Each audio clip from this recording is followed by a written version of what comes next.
Welcome, everyone, to the Colorado Sun Forum on ESG investing, what it means, what it has accomplished, and what challenges it poses for companies and investors in the future. We have a wonderfully experienced panel tonight to help us learn, and we'd also like to thank our investors, Forvis and MB Law. So thanks for being with us for this program. We'll go till about 7 o'clock tonight. Please send your questions, whatever format you're watching on, whether it's YouTube or any of the other channels. You can just use whatever chat function they have and send us questions. We'll try to fit in as many of them as possible. Remember, it's an off night for the soon-to-be world champion Avalanche, so no excuses. You can stick with us all the way to 7 o'clock. Before we get started today, I just want to mention sort of where we are on ESG investing in the world. The ESG and socially responsible investing criteria, which seemed to only start a few years ago, is now controlling, according to the Associated Press, $16.6 trillion in U.S. domiciled investments at the start of 2020. And that's according to the largest trade group across the U.S. in sustainable investing. That means that ESG investment decisions accounted for nearly one of every $3 in all U.S. assets under professional management. But what does that mean in practical terms for the public, for companies that have to deal with ESG movements and sustainable and responsible investing? So to have us talk about that tonight on our panel, we have Catherine Wendell, who is Executive Director of the Center for Ethics and Social Responsibility at CU's Boulder's Leeds School of Business. Her career started in the Peace Corps and then international development. She transitioned to industry and worked in global corporation responsibility for Chevron.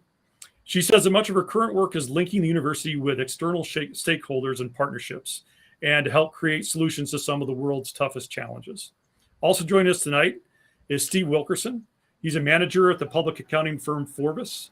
He helps lead the ESG and climate risk team there. He helps clients establish ESG programs and sustainability reports. It's based here in Denver.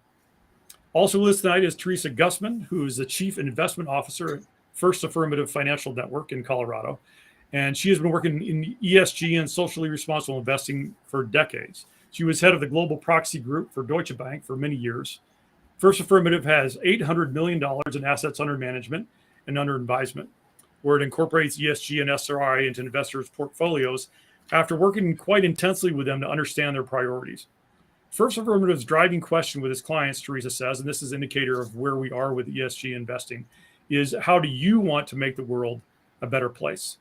So if we could start off tonight, Catherine, could you talk to us a little bit more about what most casual investors and most corporations understand about ESG investment and American capitalism? For the longest time, American capitalism was supposed to just maximize the profit that the company was able to make legally and maximize profit for shareholders. And now we're talking about a lot of other layers added on top of that, about the way that companies should be thinking about how they invest to be sustainable and what investors should be looking at when they decide to invest in them. So when did that start to happen and how has that developed recently? Sure, I'm happy to take that one. Michael, first of all, thanks for organizing this panel discussion on ESG, which I believe is one of the most important topics in the business world today. So it's a real honor to be part of this. Regarding your question, it's true that businesses are increasingly shifting from a shareholder primacy model to what is called a stakeholder capitalism model. Now, what does that mean and why is it happening? Well, back in 1970, as many of you know, Milton Friedman published a really influential article that stated that the social responsibility of business is to increase its profits. And that doctrine influenced a generation of executives and politicians, and it still holds sway over a large part of the corporate world today. But perspectives are changing. And in 2019, top CEOs involved in what is called the Business Roundtable, and these include CEOs such as Jeff Bezos of Amazon, Tim Cook of Apple, Mary Barra of General Motors, and many others. They shifted the focus from shareholders to stakeholders, and they said that a corporation should benefit all stakeholders, so not just shareholders, but also employees, consumers, customers, suppliers, and communities as well. And so why did they shift that focus? Well, it's not out of the goodness of their hearts. And this is the key point that I want to emphasize tonight is that they believe, and I believe, that there's a real business case for ESG, and that you must take a longer-term perspective and a multi-stakeholder perspective, and that successful firms must gain the loyalty of key stakeholders in order to generate shareholder return. And this is because stakeholders are taking action, and that action is coming back to impact the business. And I can provide some examples of that. But to sum up, I think it's important to emphasize that the goal of stakeholder capitalism is profitability. A lot of people think that it's social prosperity, but no, we're talking about profitability. We're talking about short-term profitability. We're talking about longer-term profitability, and the way to achieve that is through a multi-stakeholder approach. Okay, thanks. I was wondering if we could get started also by talking about what the actual letters stand for in ESG and where those concerns come in. So Teresa, would you mind talking a little bit about where the environment part of ESG comes in and what that means for the way you look at it as an investment advisor? So one of the key environmental issues that we look at and that many of our investors are most concerned about is climate change. And you can incorporate climate-related issues into your portfolio in a number of different ways. So you can exclude companies that are climate offenders, such as fossil fuel companies and utilities that burn coal, for example. You can exclude those from your portfolio. You can increase your exposure to renewable energy type companies in your portfolio. And you can focus on proxy voting and corporate actions on companies so that you can influence their ability to make changes and to realize their climate commitment. So we've seen lots of climate commitments. By 2030, we're going to do this, but do you have a plan to do that? And that's a lot of what our proxy and corporate actions efforts are focused on. So companies outside the fossil fuel industry, outside traditional environmental offenders will focus there. Environmental issues can also include mining, forestry, and other types of companies where you can take the same tack, where you can either exclude them from your portfolio if that's what you choose to do, if you feel strongly that you do not want to own those companies, or you can own those companies and then influence them through proxy voting and corporate actions. So the environment covers all the things we would expect it to, including plastics in the ocean and things like that. And we try to incorporate all of those issues into portfolios if that's what investors like to do. Okay. Catherine, would you be willing to take on the S part of ESG and what concerns so those? The S stands for social, and that includes the workers, which are employees, and also supply chain workers.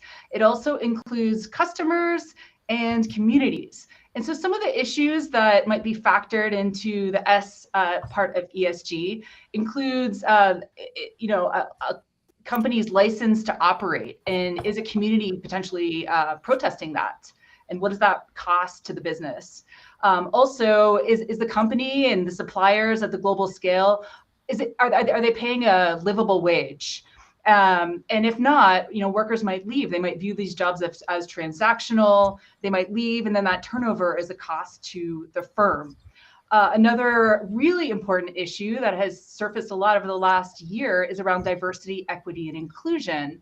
Does the company have a strategy around that? Are they implementing it well and meeting their targets?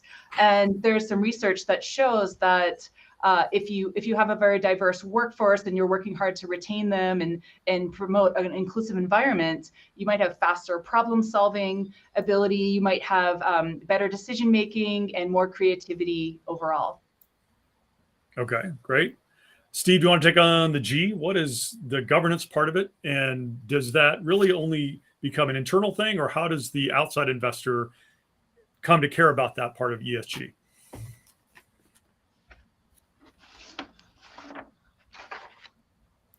Steve, looks like you're on mute. Would you mind unmuting? That's okay. Sure. The G stands for governance factors of decision making. So those include things like board composition and structure, which is more internal, but also includes things like risk management, cybersecurity, which can be more external. If you're an investor, you want to be on the same page in terms of risk management. So governance is a very broad topic as well. It's often overlooked, but it's really one of the more important ESG topics, if you can say that. ESG raters often give governance one of the highest ratings. They do separate ratings based upon E factors, S factors, and G factors. A lot of them do. There's a lot to dig into with governance factors. If I could just jump in there, one really important governance issue that came up recently was, and it was in all the newspapers, so everyone probably knows about this, was that Tesla was dropped from one of the major ESG indices. And it was not dropped because it's not producing a vehicle that is an electric vehicle that factors into the whole climate change issue. It was dropped because of governance issues, because of the way the board is structured, because of the way the shares are structured, and that, I think that's really important. It's that governance is the issue that came up there, not environment or social issues. Although you could argue that social issues might come up at Tesla as well. So, and the governance part of that is the argument that they are not allowing minority shareholders or certain classifications of shareholding any voice in how Tesla is operating? Yes, I believe that was one of the key issues, but a large portion of the shares are controlled by one person, as we all know, Elon Musk, and that was part of the issue. And he tends to make most of the decisions. So, but it was just, and to me, that was just an interesting fact that Tesla was removed from a sustainability index when many of us think it's one of the companies that is contributing a lot to the future. So, just thought I'd bring it up. No, that's great. Teresa, I was wondering if you could talk a little bit about something you had mentioned in a conversation earlier, that there are some current proxy fights that either are going on or are about to go on with both hospitality companies and with some franchises who rely on real frontline workers, restaurant type workers, related to what's been going on in our lives for the last couple of years now, which is COVID, and the question of whether they are treating their employees in a way that gives them access to sick leave and other benefits. How is that battle going to be fought? What power can the people who vote those shares bring to bear on a company like that or on an industry like that? Yeah, so one of the issues that we've really been focusing on is paid sick leave for employees. And that issue is important not only for the employees themselves, but also for the companies. If you have a better sick leave policy, you're more likely to be able to retain employees and therefore operate more efficiently. And also for society. A lot of the employees in the hospitality industry were showing up to work even though they were sick because they just couldn't afford to take off. So you have all three groups that would benefit from improved sick leave policies, particularly in the hospitality and food service industries. So we had a targeted effort that focused initially on communicating our views and the views of various partners that work with us to managements, having conversations with managements, and in two cases that did help us to move these issues forward within the companies.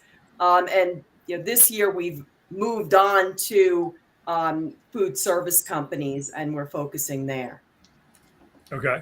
So tell me a little bit more about how you go about doing that. You've decided at First Affirmative, you've sort of taken the temperature of your investors and what your philosophy is as a company. and as an investment manager, and you gather together with other people who are like-minded, and then you take it to the company somehow to try to get them to act on it. But how do you do that? How do you physically and socially go about doing that? So initially, it would be by reaching out to the management of the company. So our the clients that we work with tend to want to focus on issues like paid sick leave, like implementing environmental protocols, like linking climate commitments to executive compensation. So our investors really do want us to focus on those issues. So that's the first step.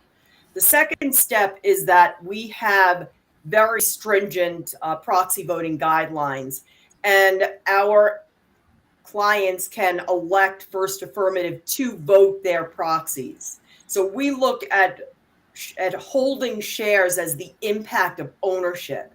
The impact of ownership is put out there through proxy voting and through corporate actions. And when we say corporate actions, it's really reaching out to management, writing letters, getting other like-minded investors on board to move forward with us. And we've had significant success there. Okay. And is it fair to say that shares are votes, and when you gather together enough shares, you've got enough voting power to have the company actually start paying attention? Absolutely. And, the key is to get some of the very large players in the industry on board with your issue, with the issue that you want to move forward. And there have been some very significant wins, particularly on climate-related issues over the past several years. Okay. Catherine, could you talk a little bit about what it looks like more from the company's perspective in terms of when they have to start paying attention, and what it's been like for corporate world to start realizing that it's no longer just about the profit, but that there's some new things they have to pay attention to? Has that been a tough sell to them in some ways? Right. Well, again, I think it's really important to emphasize the business case. I do lead the Center for Ethics and Social Responsibility, so I believe very strongly in the moral case for this as well. But I think to drive change at scale, it's important to talk about the numbers, right? And what's in it for the business and for the shareholders at the end of the day. And so I think the concept of materiality is highly relevant to ESG. And what that means is that the E and the S and the G can all, or a lot of it can be quantifiable in a way that impacts the financial return to the shareholders. And so, for instance, I worked at Chevron, and this was a long time ago. However, we did used to quantify the days of work stoppages due to community protests around the world. That's not something that Chevron includes in its corporate social responsibility report.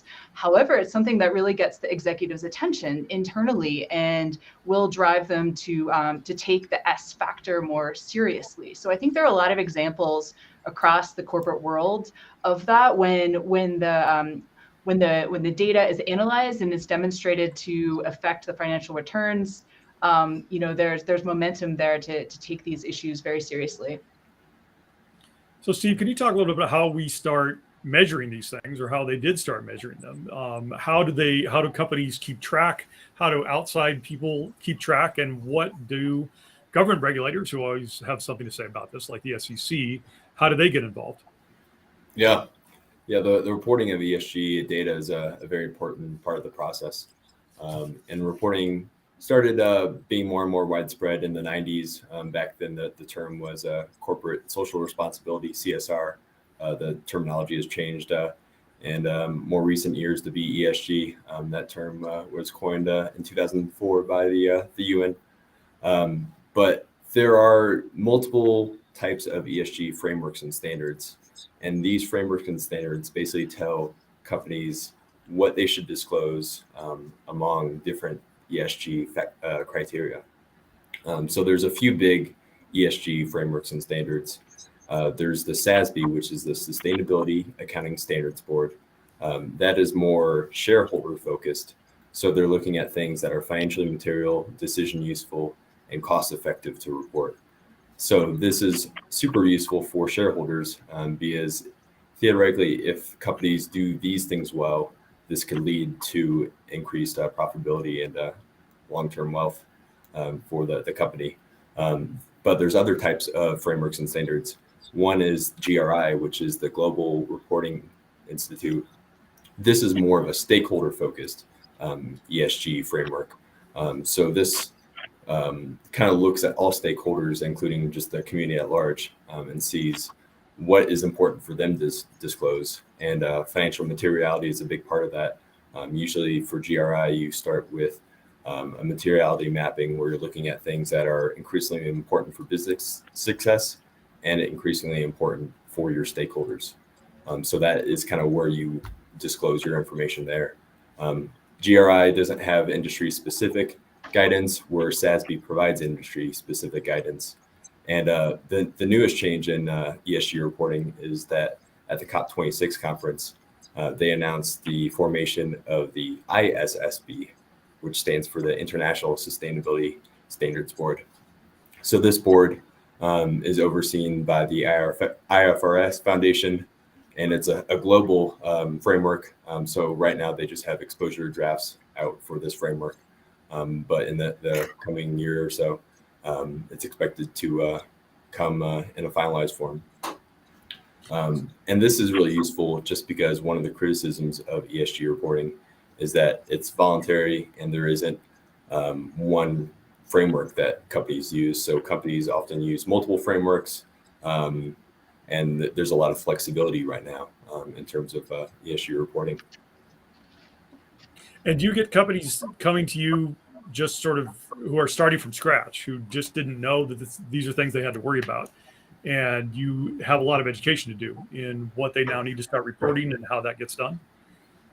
Yeah, and definitely education is the first part to start with. Public companies have been early adopters of ESG reporting.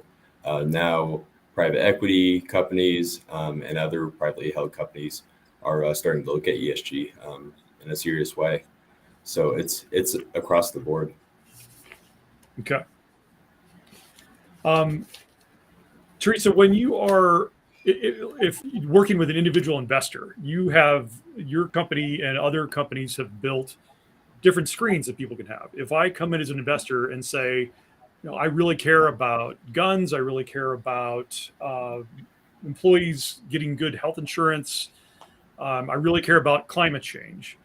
How do you walk them through? What have you created that helps them walk through and screen out what is important to them, and then rates the companies that they might be interested in investing in?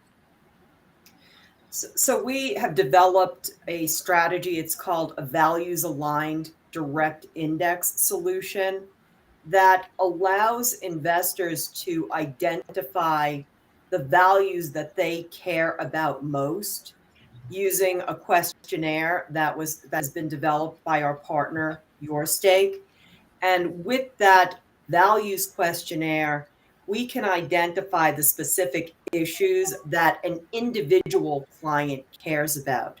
So for example, if your top priorities are environmental issues and diversity or female empowerment, those are the issues that you can have reflected in your portfolio. And we will create a client-specific investment universe that incorporates those issues into the portfolio, and then build a portfolio that is aligned with your financial objectives and deliver that portfolio to you. So this is a new strategy that we've been developing over the past couple of years. And it really does allow individual clients to align their investments with the things they care most about, as opposed to the things I care most about, which may or may not be the same as the things our clients care most about. So that, we feel that that's a big step forward because it allows true values alignment, and we've made it very accessible because we're building portfolios for clients that have as little as $25,000 to invest. So we work with advisors and their clients, and those are the types of portfolios we're able to deliver now. Okay. And who decides, and any of you can take on this question, but who has then done the ratings on those companies to go through what they are doing and saying, yes, company X does provide great health insurance for their employees, therefore they get a gold star. And company Y is really not providing much. They provide the bare minimum. And so they're getting silver, bronze star or worse. And so they're not going to be as high on our scale. So one of the things that we've really focused on is how do we choose an ESG data provider? So there are a few very large organizations out there that score companies based on ESG ratings. They can have completely different ratings on the same company. What we're doing is working with an organization. Again, their name is Your Stake, and they do not score. They call it no score ESG ratings. They're identifying the best sources of data for each company, for each industry, and providing lists of companies that are associated with those with specific topics or categories. So for example, if you want to include more companies that have higher percentage of women on boards in your portfolio, we can do that. If you want to include companies that are in the renewable energy space, we can do that. If you want to exclude all fossil fuel companies from your portfolio, we can do that. And then we can prove that we're doing that by delivering an impact performance report. So we can show you that that portfolio is aligned with your values. So it's really a very integrated process. And the data is extremely well researched. And that's the reason that we've chosen this particular data provider. Okay. Catherine, do companies ever protest the way that they've been rated, or where they show up on these different screens and say, that's really not fair, that we don't deserve that? Or do they want to fly under the radar? They're happy to not be mentioned. No, definitely. I think it's a combination of both, depending on what the issues are and how much attention they want to garner to these issues.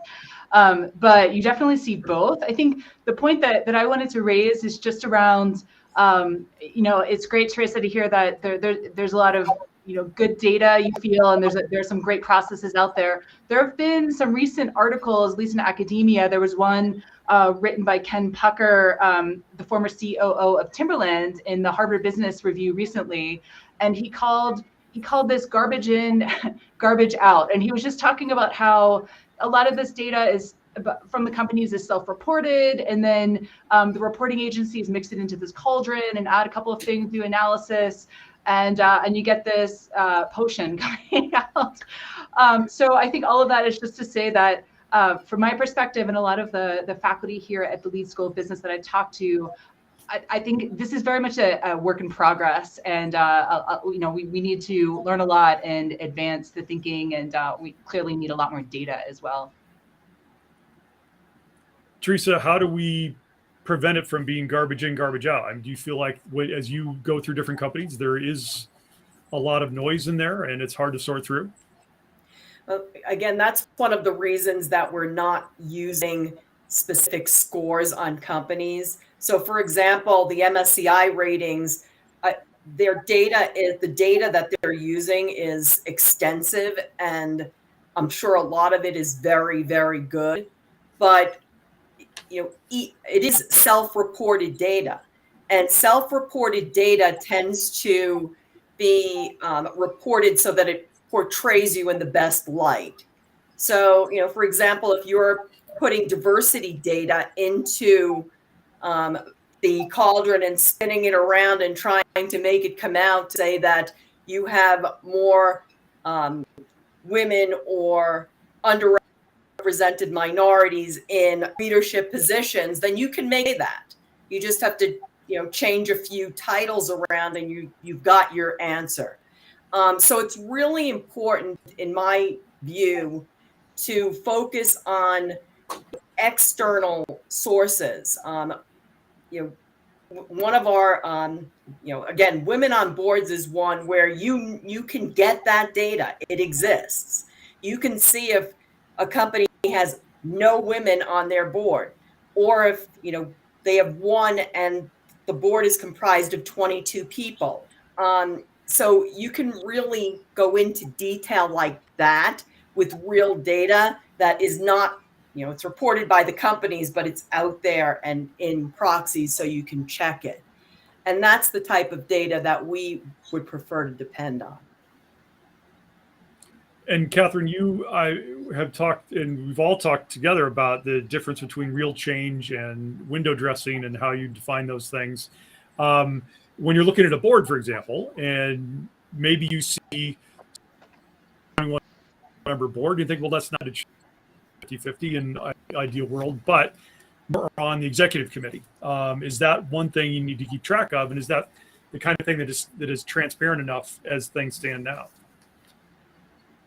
Yes, definitely.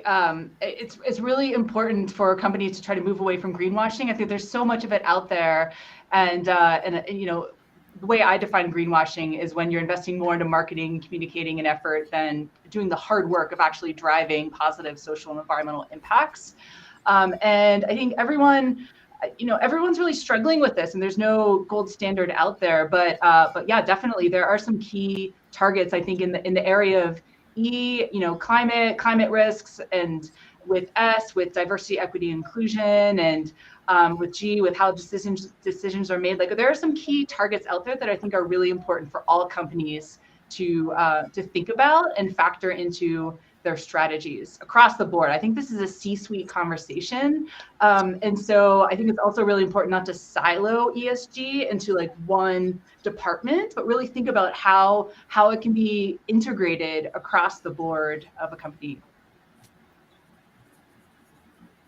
And Steve, what role do the number crunchers play in making sure that that is done fairly, that's done openly, that do you play a role in making sure that, or talking to the companies about their changes being real as opposed to window dressing, as opposed to just checking a box?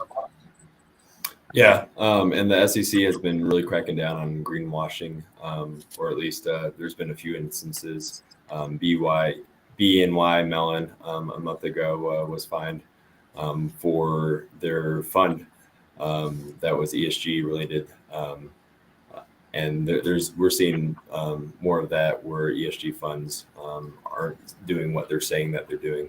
So that's definitely a good rule of thumb across the board, is say what you're doing and don't say anything else.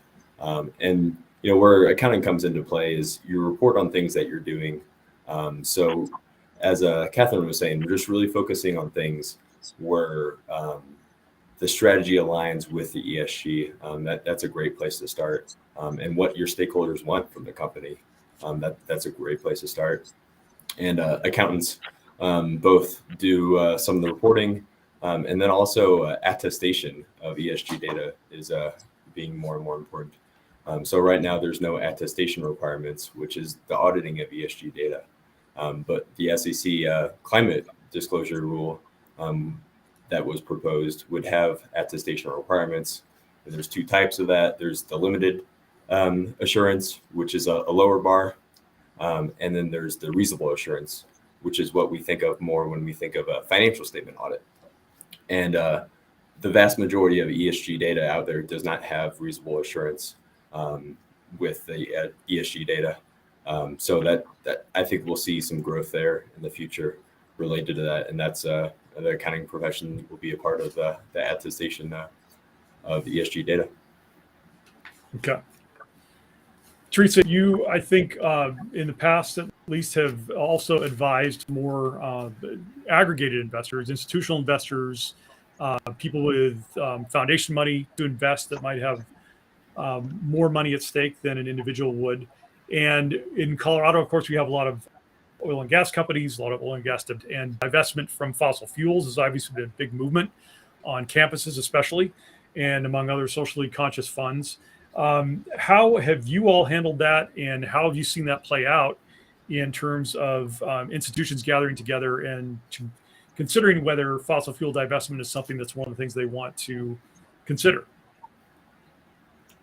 So I think most institutions have considered it.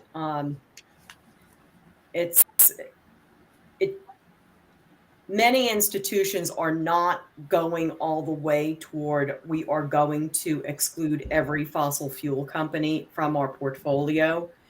And we can accommodate both, partial exclusion of fossil fuel companies and a more extreme version of that where you're excluding fossil fuel producers, exploration companies, and all of that entire industry, plus utilities that consume coal and even natural gas in some cases.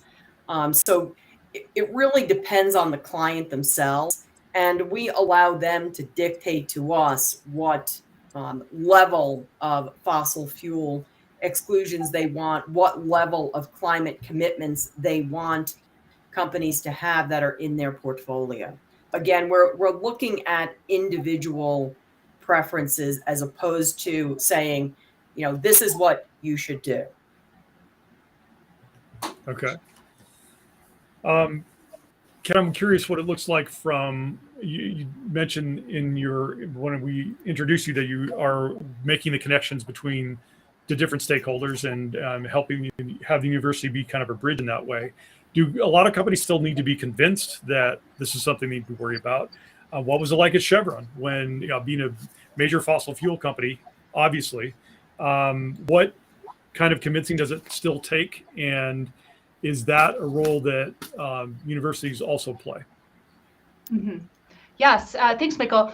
First of all, just on the divestment piece, I've only been at the university for a couple of months, so I haven't been involved in any of those conversations, but there is a movement here at CU Boulder to divest. I've heard a lot recently about how divestment is not the best approach, that engagement is what we should be persuading some of the younger generations to do. Let's have these conversations, let's vote, let's get involved. So anyways, I just wanted to share that perspective. So again, I think that it's really important. When I was at Chevron, and I worked there for several years on corporate social responsibility initiatives, we always tried to demonstrate how whatever environmental or social project we were planning to do with a nonprofit organization or just with company investment dollars, that how it contributed to the company's bottom line. Mm-hmm. So for instance, worker stoppages is an example that I shared. If communities are protesting and the road's closed, that impacts operations and you can quantify it. I'll also say there's also a business case to be made at large multinationals, and I made this when I was at Chevron, around building up local supply chains. So how do you work with communities so that they can supply the industries rather than importing products and services from other countries? How can we build up the local supplier system and really create a win-win for the company, because you're saving costs, but you're also having a positive local impact on society, which contributes to employee well-being and happiness and local support for operations and that license to operate at the end of the day. So I think that whatever company, whatever industry you're in, you kind of have to think strategically about the E, S, and the G, and how is it going to contribute to the bottom line. One point I want to add, since I am in the university and I engage a lot with younger generations, is that there's a strong business case to be made for how younger generations, Gen Z, millennials, they're going to vote with their dollars, and they care very deeply about climate. They make purchasing decisions. I think 25% have said that they made purchasing decisions based on environmental factors. They're also choosing companies to work for based on their values, and this is a key characteristic of Gen Z. And when I say Gen Z, I'm talking about people between the ages of 9 and 24. So some of them are already in the workforce, but they're all going into it pretty soon. And some of them are already key consumers for companies. They're all going to be key consumers. And this generation is going to have more power, it's going to have more information than its predecessors. And it's also going to have a lot of wealth. They're inheriting, I think I just read, they're inheriting $40 trillion by 2040 from the baby boomers. And so they're going to have a lot of wealth to invest, and they are going to help determine which companies make it or break it. And that is part of the business case as well. As companies take this longer term perspective, they really have to factor in these younger generations into their E, S, and G approaches. You still have to convince, I guess, the company, let's say you're an airline and they're a 19-year-old who's flying for spring break. And are they really making their decision? A lot of inflation in airline prices right now and in price per seat. Are they really making the decision about whether to fly home or what airline to fly home to New Jersey on?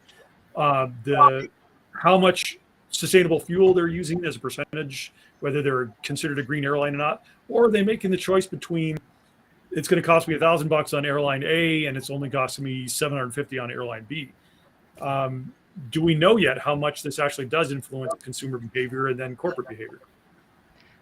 No, I was going to say, like, this is exactly the type of decision-making analysis that I think needs to be done at the university level and in other places as well.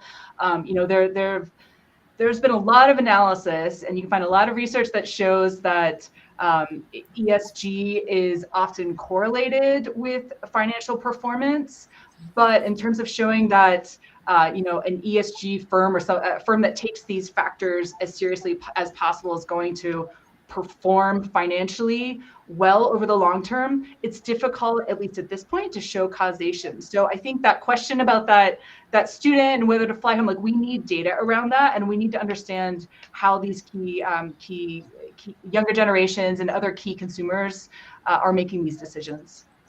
And I think it would be really interesting to see a study where the price is the same, so both flights were $150, and which airline would the student or would that young person choose then? And normally it would be based on customer service, and that is a direct function of the way the airline treats its. So there are certain things that can be measured, and there have been many studies on a while ago. I haven't seen any recently where Southwest dramatically outperformed the airline industry, and it was because its customer service was so far superior to other airlines. I don't know if that holds anymore, but there are a lot of different ways that you can prove that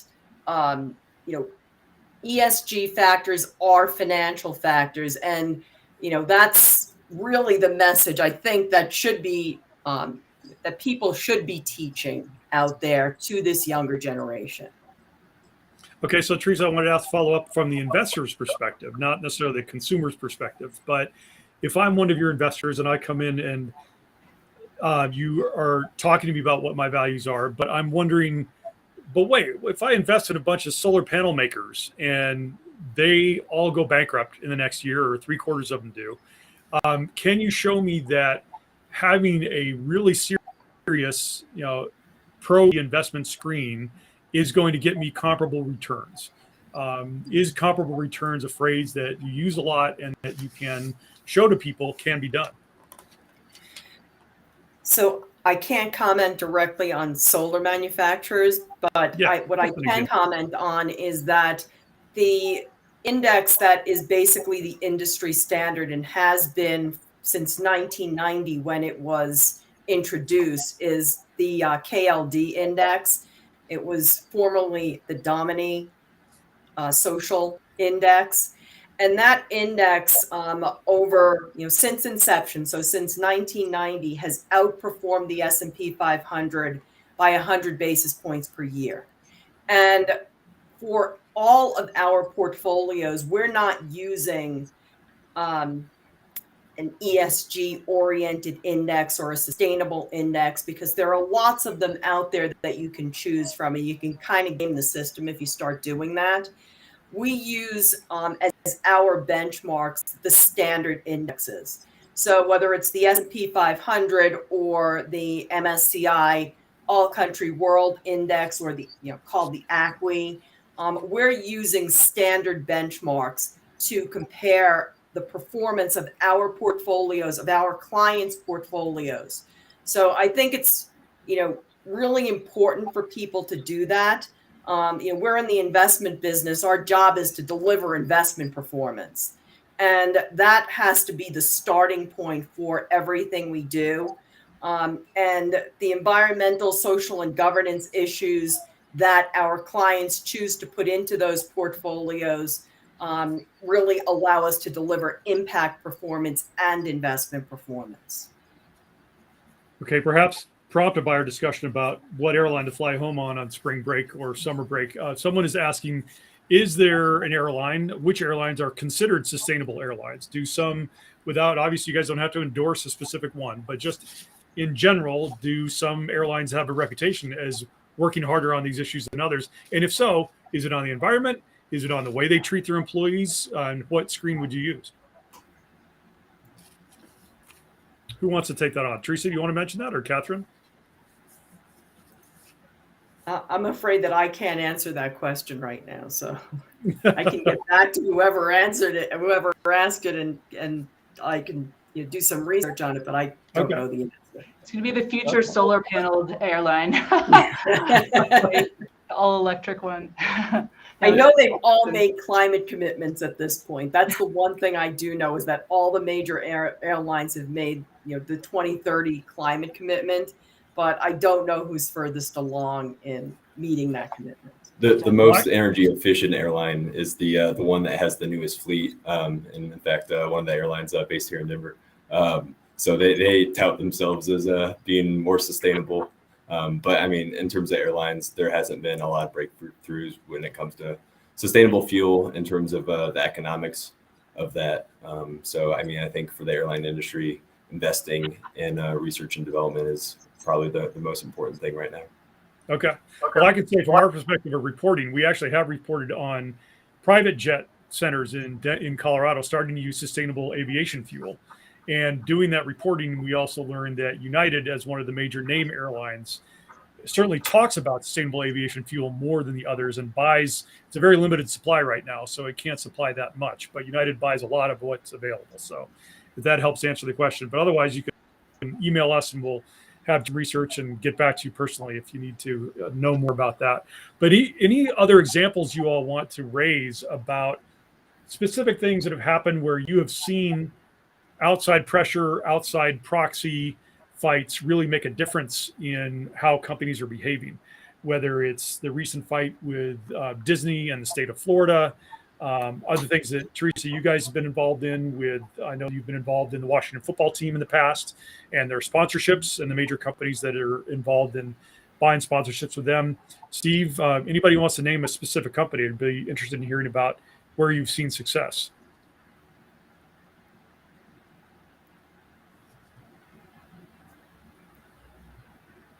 Nothing specifically comes to mind.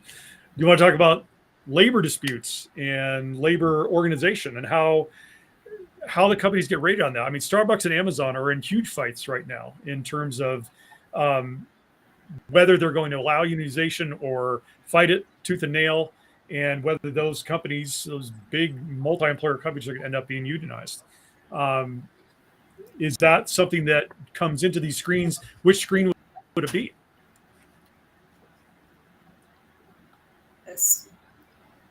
So there are specific screens that allow you to look at supply chain sustainability and corporate employee policies. So there are specific screens for that. I don't know that I can give you examples of companies that are doing better or worse than other companies in those areas, though. Okay. We do have a reader question that talks about local governments being involved, where they have to interact with corporations, and they have issues both for their residents, but then they also can make policy decisions that affect the company. And their example in the chat is Vail Resorts, which has been in the news a lot lately. Ended up raising their wages quite a bit in the middle of the ski season this year because they were getting terrible reviews for customer service and the way that they were serving people. And they realized, or they said publicly, that they realized one of the reasons happening was they weren't paying their people enough to come to work every day and also have housing. And the town of Vail's in fights with Vail Resorts about where to build affordable housing. So do you see that happening as affordable housing becomes a bigger and bigger issue, that local governments have to interact with the corporations in a lot more meaningful way? Yeah, I'll just say overall, I think one of the things we teach at our center is that companies that have really clear values that are front and center, and they adhere to those values, and all the stakeholders understand the values. At least definitely the employees should know all the values. I think those firms tend to be really successful in retaining their employees and coming up with like really creative products and services. And there is data around this. And I think that the companies, not just in terms of having values-based leadership, but also having collaborations, I think with the public sector, that and not necessarily, and having clear values, collaborations, but not going through the back door and then lobbying in contrast to those values, doing something different than they're saying, that is best practice. That is what we advocate for in our center. Steve, I was going to ask you about, we don't always have to keep using Vail as the example, but they have been in the news a lot lately. There's been an issue about an area where they wanted to build affordable housing. They own a lot of resorts around the country. This one happened to be in Vail. And local governments and local advocates said, no, that's a wildlife area. We don't want you to build there. So how do companies disclose, or how do they make the argument for themselves if they feel that what they wanted to try to do to become an ESG responsible company was being blocked by a local government or blocked by forces beyond their control? And how do they account for that?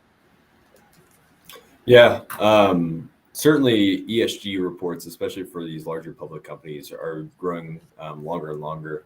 So there's the data table in the back typically that has all the raw data, but then the majority of the report is typically narrative focused. So in that part of the ESG report is where companies can kind of tell what is going on kind of in more detail about about everything else going on. And certainly like biodiversity is one of the ESG factors that companies are reporting on, and stuff like wildlife areas is an important part of that. Deciding where to drill is an important area of ESG for oil and gas companies. Okay. Just on that question, the question about Vail Resorts and the government stepping in. I think a lot of not only in the resorts and building low-income housing, raising wages and all of those things, but in other areas where ESG factors come into play, building a chemical plant, drilling, or all of those things. You get the community wanting to have these things. So of course in Vail, they want additional employees, service at restaurants and hotels, and the entire ski resort is better. But they don't want to be forced to build low income or employee housing in a place that's adjacent to where the mansion is. So it's really interesting because it was called not in my backyard syndrome when it had to do with chemical plants and oil refineries.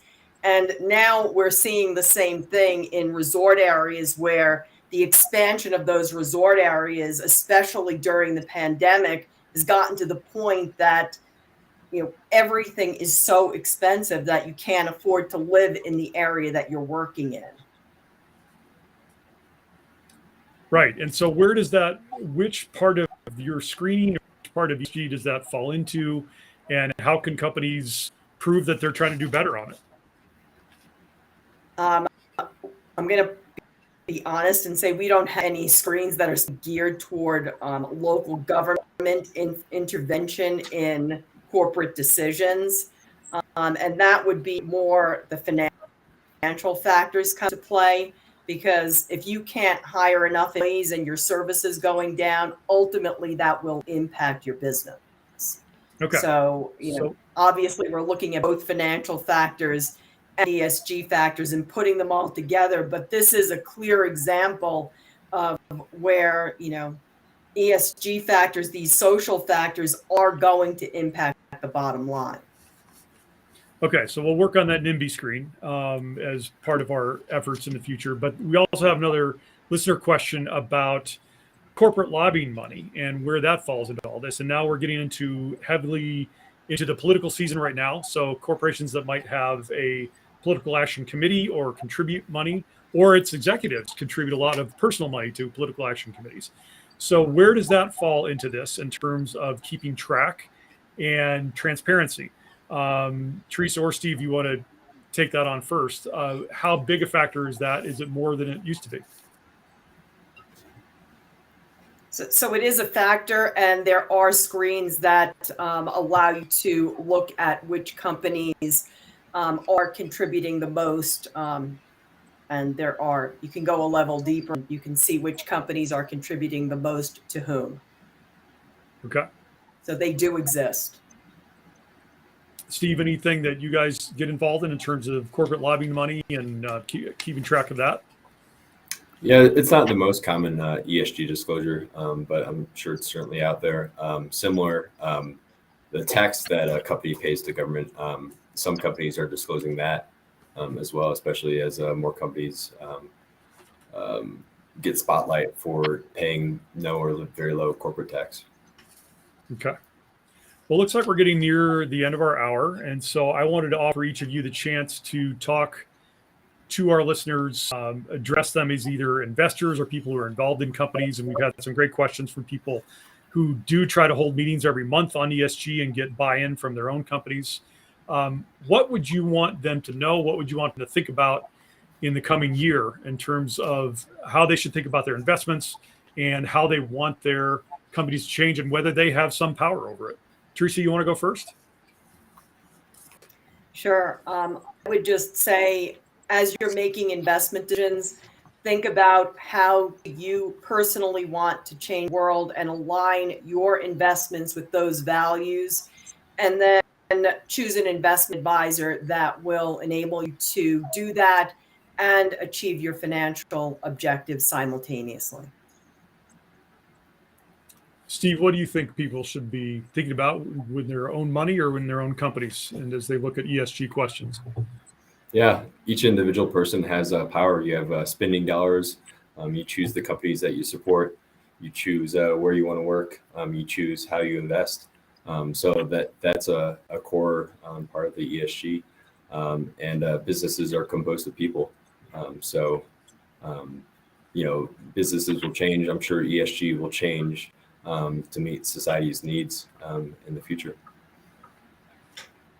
Catherine, what will you be working on or what will you be talking to people about in the next few months in terms of looking at ESG? Yeah, so CU Boulder's Lead School of Business, we are launching a new ESG integration pathway for students. We'll have a lot of speakers coming in.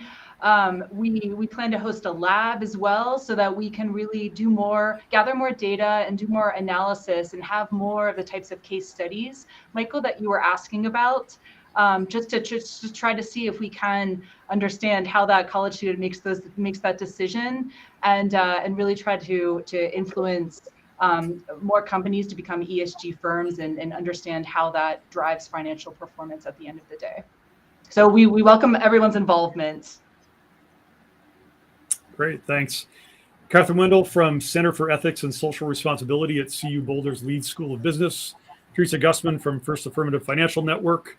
Steve Wilkerson from Forbis. We really appreciate your time, spending time with us tonight, and we'll pass on more questions if we get them from our audience directly to you all. We want to thank our sponsors one more time, which is Forbis and MB Law, and thanks especially to Eric Lubers and Christina Pritchett for making this work tonight and everybody at the Colorado Sun.